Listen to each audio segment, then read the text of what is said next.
Hello everyone. Today I will tell you 5 horror stories from netizens' experiences, from netizens' submissions. This happened when I was in the first year of elementary school. Thinking back on it now, I often wonder if it was a dream. I still remember that night very clearly, so part of me doubts that it was just a nightmare. It was a very creepy experience. It was a July night, a real hot one. For a reason unknown to me, I suddenly woke up. I looked at the illuminated numbers on the alarm clock and saw that it was just after 3 a.m. Ever since I was little, I had an interest in ghost stories, and every opportunity I tried to watch anything mildly spooky on TV. But when it came down to it, to actually being confronted by something out of the ordinary, something kind of scary, I was a true scaredy cat. So when I woke up that night, I started to get a little spooked. I was immediately wondering why I woke up. I was suspicious, and fear was knocking at the door of my mind, if that makes sense to anyone out there. Back in those days, our family slept in the same room as each other. My mom, dad, me and my sister used to sleep on roll-out beds. You co-sleeping. Isn't that uncommon? In Japan, families often used 2 or 3 large futons spread across the floor in a tatami room to enable parents to sleep next to their babies or young children. Back to the story. Since I was awake, I looked around. I was curious to see if anyone else had woken up, but no one had. It's quite a lonely feeling as a child when you know that you're the only one awake at night, isn't it? I felt safe. This happened when I was in the first or second year of junior high school. I think I was about 13 years old. I grew up in the countryside, so I thought I'd try and get back to sleep.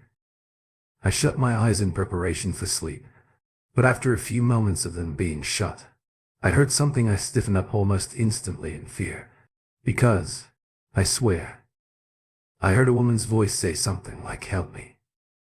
It was definitely coming from outside, but it scared the heck out of me. Our family home faced the national highway, but there were very few cars that passed. At night, it sounded like the voice was coming from right outside, in that direction. Nowadays, a lot of apartments have been built in that area, and new neighborhoods have sprung up along with that. There are convenience stores, family restaurants, all sorts. So at night there are lots of people on the streets passing by. So street noise is perfectly normal. But back then the nights were real quiet. There was hardly any street noise of people walking around in my area late at night. So you can imagine how freaky it was to hear someone say, "Help me," so late at night. It wasn't just a one-off. I heard that same woman's voice asking for help multiple times as she was saying it over and over again. I thought it sounded like she was in our garden.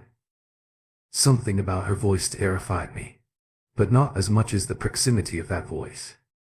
You see, right outside the room we were all sleeping in was our garden. If I was to open the sliding door, all I would have to do was walk down the narrow and short hallway and I would be at the door to the garden. So what I'm getting at is the voice sounded very close. I was so frightened by the sound of this strange voice calling out for help but not fully committing to. It sounded somewhat disingenuous and somehow lethargic. It just lacked the urgency of a true call for help, and I think I was able to understand that even at that age.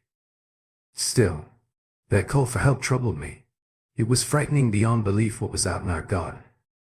I shut my eyes and put my hands to my ears, but for some reason I could still hear calls for help, even with my fingers jammed in my ears. After a while, the voice kind of just disappeared. It faded away. I wondered if the owner of that voice had wandered off. I felt a great sense of relief and awe on why, but there was a feeling of fear that hadn't left me a sense of unease. I felt, I don't know, but perhaps it was like the calm before the storm. So I decided to try and wake my dad up. He was sleeping next to me, so I gave him a couple of nudges. He didn't rouse though. My father was a policeman, and because of his line of work he would often be a shallow sleeper. He would sometimes be on call for emergencies, and he was used to waking up at the slightest of noises. But not that night. I tried my best to wake him, but he was sound asleep. I began to panic, so I decided to go to my mom, who was sleeping just the other side of him. I didn't have much choice.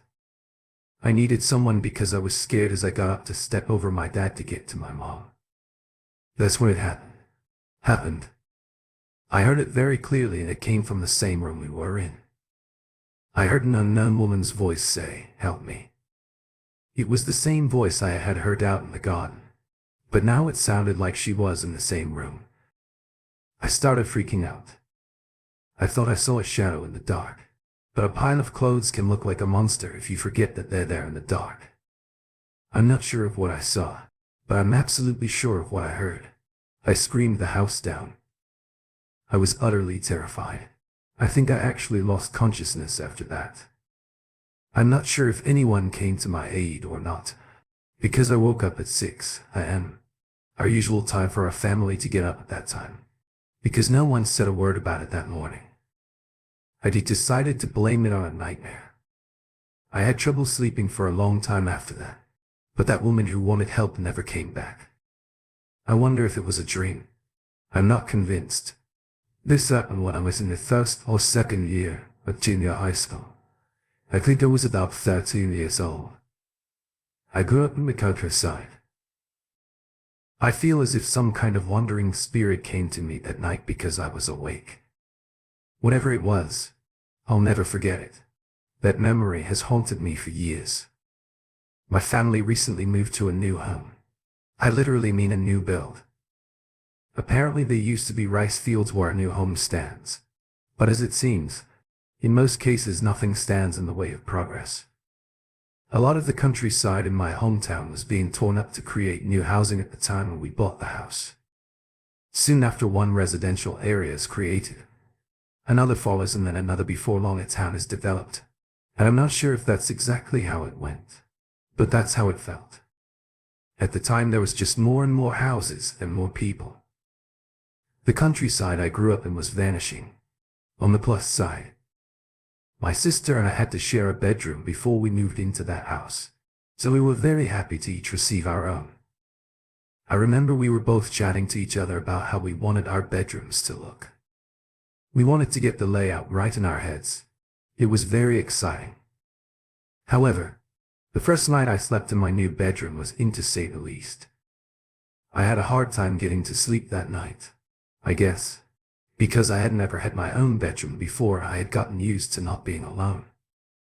We had a family cat, and I think our cat was struggling a little with her new surroundings too. I probably shouldn't have left my bedroom door open that night because the cat would come and go as she pleased.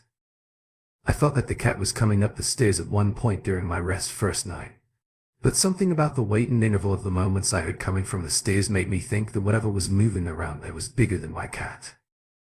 Living with my family for so long in a small home allowed me to easily understand their movements, even when I couldn't see them. And something about the noises I heard late that night told me deep down in my gut that it wasn't a member of my family on the stairs. It seems crazy that I could be so sure of it at a young age, but I promise you that if you were in the same position as me, then you would feel the same. The movements weren't the same. The footsteps I heard had now reached the top of the stairs. I listened intently for any more movement, but there wasn't any. It was like it stopped in the landing just outside my bedroom's open door. My bed faced the door which led out to the stairs. I couldn't take my eyes off the darkness beyond the door. I believed there was something out there that was in the dark, looking right at me. It was incredibly tense. I was scared to even move a muscle. Then my attention was drawn down to the closet. Suddenly I felt as if something was looking at me from there. I had left the double doors open. I could see the outline of the arms of my coats that hung up in there, but nothing more than that. Nothing more than the darkness that was all around my bedroom. I felt creeped out. Something strange was going on. I didn't know what to make of it. I had never had a night where I felt like this in our old home. It was like people were staring at me. You know that feeling when you just know you're being watched? It was like that. The only thing that was different was the fact that I couldn't see the watchers that were watching me. There was nothing but darkness. My brain told me where they were watching me from, but my eyes told me there was no one there. It was the eerie street thing I'd ever experienced. Our new home was a new build. There was no chance that it could have been haunted, right? But that's how it felt. Then something else happened. I heard the sound of someone breathing heavily, but the breathing was coming from outside my open bedroom window. It was like a slow, drawn-out, labored breath.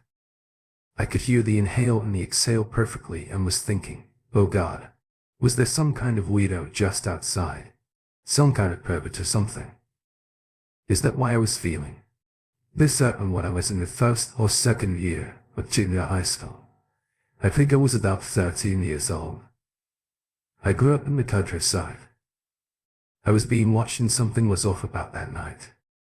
I was scared, but then the logic kicked in. I was on the second floor of our new home. There was no way there could be a person out there without her. Nothing was making any sense. I then heard what sounded like a growling noise, similar to what a dog sounds like before it begins to bark. I was way too frightened to turn and look at the window to see what was out there. I stayed as still as possible and just prayed the noises would go away. I heard my cat, who must have wandered into my bedroom, was now doing that weird howling noise cats do when they're stressed.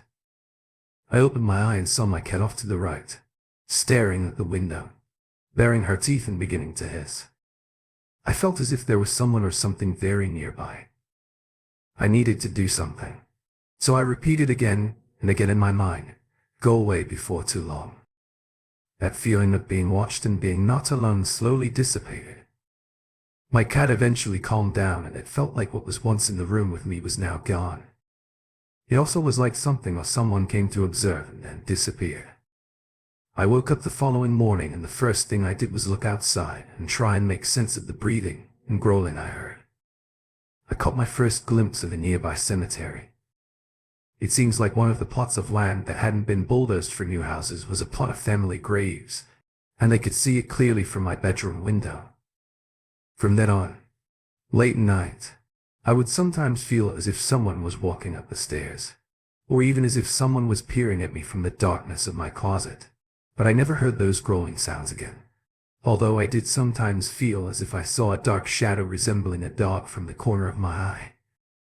From time to time I tried not to think or worry about it too much, but it became a little much and I ended up asking my sister to swap rooms with me. I felt a bit bad in asking, but she didn't have any complaints. Maybe whatever was coming and going at night was solely interested in me. She had a boyfriend and he said he felt like something was off about her room. For now I'm fine in her room, but I give my old room a wide berth and wonder why something feels so attached to it. As far as I can tell, it's 2 or 3 presences, one that likes coming up the stairs and staring, one that hides in the darkness of the closet and potentially a third at all perhaps. That kind of seems neutral, since I only growled the one time. By the way, the cat doesn't even bother going into my own room anymore. Got to trust the animals. Sometimes they can see things we can't. In my opinion, my sister seems alright and not too bothered by what I call the watchers. I'm quite afraid of them. A long time ago, my family and I lived in a 5-story apartment complex. It wasn't the best, but it wasn't bad. We lived on the 3rd floor of the building. I think we all liked that apartment, though the rent wasn't too bad and it was in a pretty nice neighborhood. We weren't planning on being there for very long because we were saving up to buy a house. I want to share with you an experience that happened in that apartment complex that really frightened a few residents, including myself. This takes place during the summer holidays. My son was in his 2nd year at junior high school.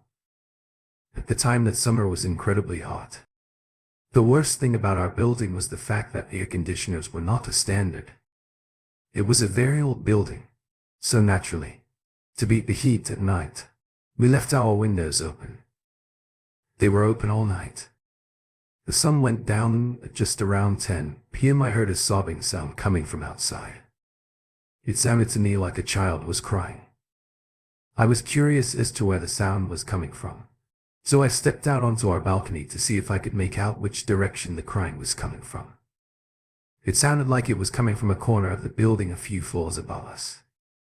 At first I thought to myself, oh no, someone's locked their kid out on the balcony because he broke something or made a mess. You know, as a punishment or something. That kind of thing can happen, sadly. But then I thought, you know what? It's 10 at night. That's kind of late for a kid who sounded that young. It would be really cruel to do that too. The little boy's crying was becoming hoarse. He was now saying things like, "Mommy, please let me in." It was really troubling to hear that he sounded so desperate. I think that it only lasted about 3 minutes in total. It was disturbing to hear just the silence resonate and not a door opening and closing. I knew how heavy the balcony doors were in our building, so I feel as if I was listening out for it. I would have heard it. About 15 minutes later, I heard sirens blaring and a car pull up. I looked outside and noticed that a police car had parked outside of our building. I heard of residents open their balcony doors and look out. My wife joined me on the balcony and she said, "What if something happened out there?" I had work early in the morning, so I wanted to get to bed. I hung around for about an hour longer, but nothing really happened. So from here on I will have to tell you what my wife told me the following day. Apparently, it was a family living on the 5th floor who called the police. They said that they heard the sounds of the little boy crying coming from the apartment next door to theirs. The wife of the household rushed to the balcony and she said that she saw a little boy out there in just his underwear lying on the balcony floor. She instantly called the police. The child was crying and looking into the apartment next door and calling out for his mother. There was a problem with that. This happened when I was in the 1st or 2nd year of junior high school. I think I was about 13 years old. I grew up in the countryside, one that the homeowner recognized instantly. The child was calling out to an empty dark room. The apartment next door was vacant and it had been for some time. The police checked on the vacant room and found no sign of breaking or entering. There was also no sign of the child or the mother who was crying, for everything was locked up. No one had been in there, yet us residents had heard what we had heard. The housewife, who reported the incident, looked over the balcony again after being told that there was no sign of life next door, only to discover that the child was gone. She swears that she saw him. The little crying boy has never been located. There were no families below that apartment who had little children. The family that reported the incident had children themselves, but they were both high school-aged girls, so it doesn't seem possible that one of them would make a toddler crying noise. This incident caused a bit of a fuss with the residents of our building. It even got raised at the next meeting of the Residents Association. Everyone was concerned for the child, but no one ever found him, which in turn started to create rumors. Locals seemed certain that our building was haunted, and this caused further issues with the residents, as all of a sudden we had a bunch of young adults running up and down the communal hallways and stairs, all excited about ghost hunting, screaming and hollering. They would come in the middle of the night and it would be really annoying, especially in summer, as we all left our windows open. I understand their interest in the building, as a few of us residents all agreed that we heard a child sobbing, but I have really no idea what it was. I have thought about it being some kind of prank, but that doesn't really make all that much sense to me, as the prank didn't last long and it wasn't particularly scary. It definitely wasn't funny. It was just kind of tragic. I personally believe that something might have happened in that apartment, in that old building. Perhaps an incredibly cruel parent did lock their child out there on the balcony to teach him a lesson, and perhaps it was too cold, or they left him for too long, or maybe he tried to climb and fell. I have really no idea, but I feel as if there's something more to this. I feel as if my building could have some residual energy. I'm glad I'm not living there anymore, although it only happened once. I wonder if our new residents have heard the crying or if anyone moved into that vacant apartment. This all started about 3 years ago. During autumn, a young woman moved into the apartment next to mine. She seemed pleasant enough when I welcomed her to the building. I think that those who know me would describe me as a slightly unusual person, and I have no issue with being labeled as such. You see, the reason I feel I would be described as that is that I have an ability. I feel as if I'm the type of person that spirits choose to reveal themselves to. In short, I can sense the presence of ghosts. I bet a few people hearing this now are likely sniggering or even considering not listening more. But for those of you who are staying, please allow me to elaborate. I've had this ability my whole life. I can just sense when it's nearby.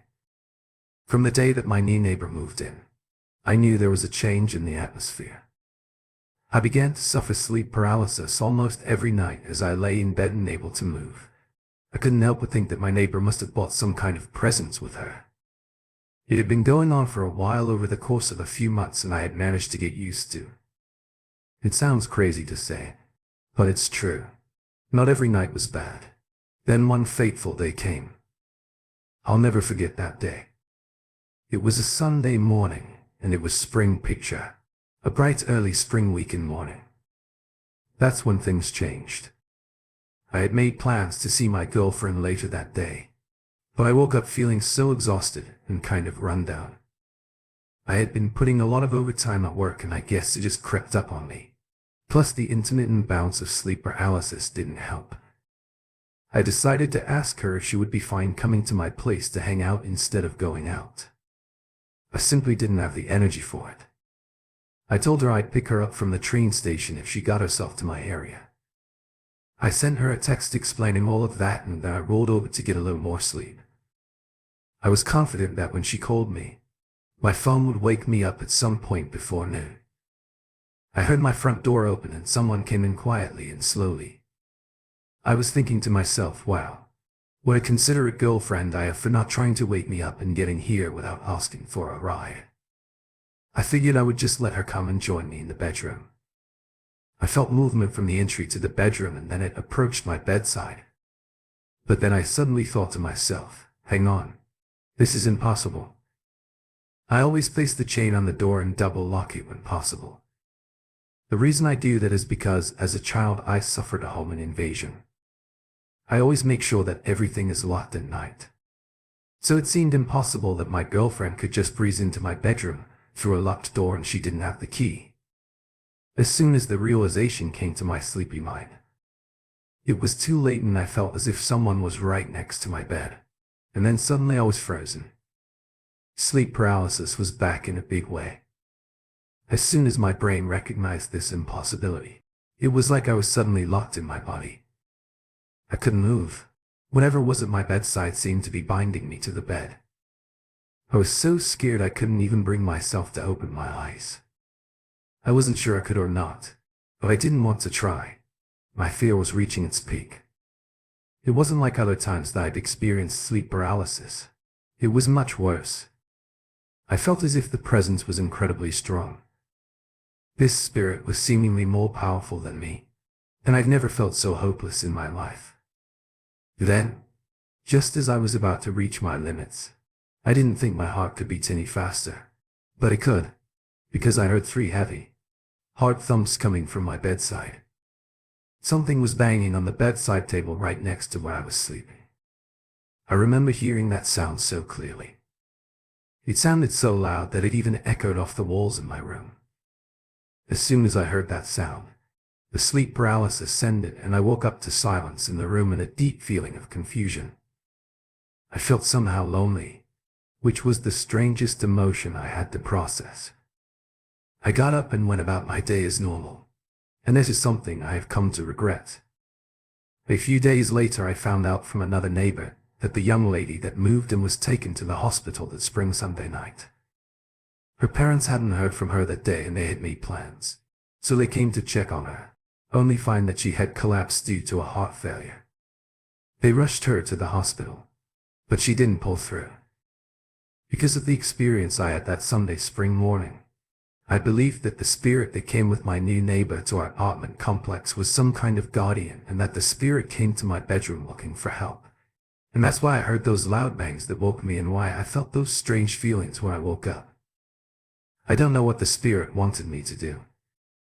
I couldn't put the pieces together, and now that the young woman isn't with us anymore, I'd like to conclude by saying I do feel some guilt, and I regularly pray for the soul of that young lady. I hope she is at peace. This is the story of the house I used to live in when I was elementary school age. It was in Immerse, a small part of Mark City, Tokyo. I'm 32 now, and I still can't forget the events that unfolded in that house. We moved to that house because my dad got transferred with his work. We had to uproot from our little town and move to the big city. I'll never forget moving day. I remember we were all in the car, and as we got closer to our new home I felt something strange.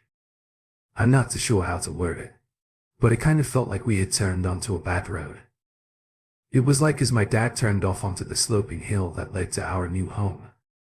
Something was different, like an uneasy feeling suddenly arrived inside of me, like we were heading towards danger. I've asked myself if it was all my imagination a few times, and I know it wasn't. Let me try to explain. We approached our new home and, like I say, it was at the top of a steep hill. Our home was one of the new builds there. As we drove up, I felt as if something was watching me from the depths of the second house, from the right. I didn't know it at the time, but that was going to be our new home. The shutters on the windows were closed, and of course there should have been no one in there watching or waiting. But somehow I felt something's presence. Before we arrived, there were two houses. I got a weird vibe from the one that something was watching from, and another one which was closest to the railway tracks. I did want to live in either of them, but I was doomed to, because the one where I felt a presence, eyes upon me, was the one we moved into. It's kind of hard to describe how I felt when I first entered the house. All I remember thinking was that the air felt dark. I'm not sure if that makes an awful lot of sense, but what it means to me is that the atmosphere felt heavy and oppressive. I felt uncomfortable in there, like something about the house was trying to reject me. I told my parents how I felt, but my words fell on deaf ears and we moved in. It didn't take long for my mom to find work in our new area, and that meant that when she did work, I would find myself more often than not alone at home. It was a tough time because Mom wanted to fit in at her new place, and she tried to make as many social nights out as she could manage. Also, she stayed on late now and then at work. Of course, I missed our old life and I resented this new dynamic. But what can you do when you're a little kid? How whenever I was home alone, I tried to spend as much time as I could outside of my home. I just didn't like being in there alone. When school was finished, I would play outside until my parents came back. The first strange incident that I can recall about our life in that house happened on the first Sunday after we moved in. It was lunchtime and we were all sat down watching the TV together as a family. While eating lunch, something fell into our garden with a huge thud. We all spun around to look at what it was. I was shocked to see that it was my school bag. I couldn't believe it. I usually throw my school bag on my desk the moment I went upstairs, and that desk is on the other side of the room from the window.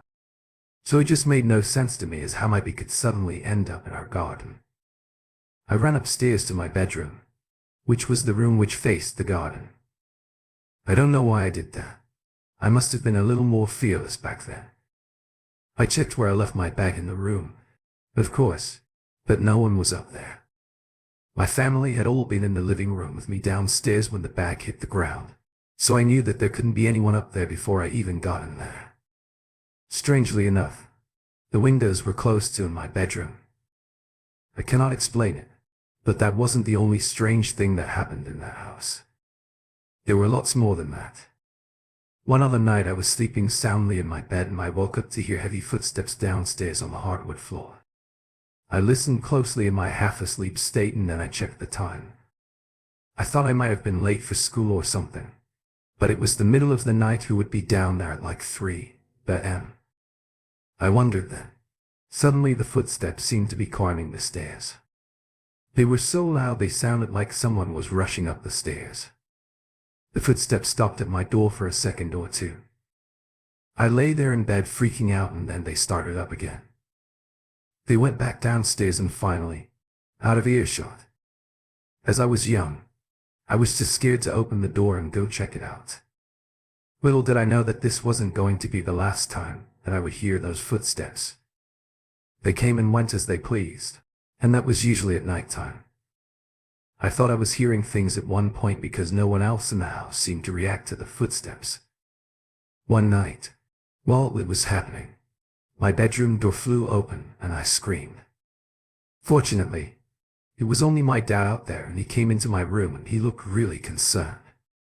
He asked me, "Has someone been coming into your room?" I was all like, "No. What are you talking about?" My dad then said, "I thought I heard some footsteps on the roof. I was wondering if someone was trying to get in, maybe they climbed the tree or something else and was looking for an open window." Well, that terrified me. I got out of bed and I went with my dad to the window. We tried our best to see if anyone was out there in the yard, but we couldn't see anyone. We did notice that our neighbor had his light on and he was looking outside as well. I think it was again about 3 a.m. when this happened. Our neighbor shouted out that he thought he saw someone on our roof. That really scared me. Why would someone want to go up there in the middle of the night? That neighbor of USS was the one who was living in the house that was closest to the railway tracks. That was one of the houses that creeped me out too. Maybe he was going through some stuff. I mean, he was up and ready at 3 a.m. Unfortunately, we had little other options than to go back to sleep that night. So that's what we did. When I got up in the morning, I found my dad outside searching the premises. I went outside to join him and I noticed that there were lots of footprints out there. It had rained the night before, so the grass was fairly damp and we could make out foot indentations all over the garden. The strangest thing about it all was the fact that these were bare footprints that we were seeing. We weren't looking at shoe prints. Someone was running around out there barefoot. It just didn't make sense. We were all very shaken up, and every night my dad would pace around the house with a torch and double and even triple check. The doors and windows were locked. At night, things quietened down for about 3 or 4 days, but then we heard a terrifying noise coming from outside. One night it sounded like someone was climbing up the drainage pipe. My dad was straight out there to go and check it with his flashlight. He shot at the drainage pipe and all he could see were muddy footprints and handprints on. It was the first time in my life that I saw my parents scared. It was unnerving because ever since I was a little boy, they were the ones who had protected me and told me not to worry or be scared. And now they were terrified. This was the point where my parents called the police. Some might say it was a little late at that point. I tend to agree. I think we could have called them a little sooner. The police didn't help too much, though they said that they would patrol the area a little more. This all happened during the first month that we lived there. Everyone was on edge after the police call, and it was around that 1-month period that I started to notice a change in my dad. It was like everything changed. He even looked somehow different. The facial expressions he would make looked so alien to me. It was like he was acting. That was nothing compared to how drastic the change in his behavior was. He started becoming abusive to my mother. I get the chills when I think back to how my father looked back then. It sounds crazy, but he looked like he was a completely different person. We moved out of that house, my mother and I, and eventually my father did too. Once he was away from that place, he reverted back to his usual self. It makes me wonder. This happened when I was in the first or second year of junior high school. I think I was about 13 years old. I grew up in the countryside. Was something there. It seemed strange because the house was brand new, but it felt like something was wrong with it, like it was an accident property or something. I really don't know, but I feel like that place gave off bad energy. When I got older, I decided to try and do a little digging. There were no accidents in that property because it was new, but there were some fatal events that happened on the slope that led up to the house and some others in the surrounding area. It seems like the slope had been the site of a high number of accidents. There had been deaths out there in the surrounding neighborhood. Something terrible happened. someone set themselves on fire. Also, due to the fact that we lived close to a railway track, there were a few cases where people took their own lives on the railway crossings. It just felt like it was the site of so much misery. In fact, I went back to see the house for the first time in 20 years. Last week the town had changed into a well-developed area. It was almost unrecognizable. The fishing pond and the vacant lot that I frequented when I was young were gone, but the house we lived in at the top of the slope, it was still there. 2 of the 4 houses had been rebuilt, but the 2 that creeped me out, my neighbor's house near the train tracks and, of course, the house that we lived in, they were still standing. It was as if time still. The houses looked the same as they did 20 years ago. New houses had been built close by, but they remained like a gloomy reminder of our horrible short stay in that town. I'm glad we left. I truly am. Yeah. I like this story because it reminded me of the concept of psychogeography. If you're unfamiliar with, it's basically the study of how places make us feel and behave. It makes me wonder if there are places where terrible things have happened in the past that become beacons for more terrible things to happen. Hi everyone. I'd just like to say a big thank you to my guest. Please be sure to check out their channel and subscribe. Thank you for watching. If you enjoyed the video, please drop me a like or a comment and subscribe. If you're new, it really helps me out. I'll see you soon.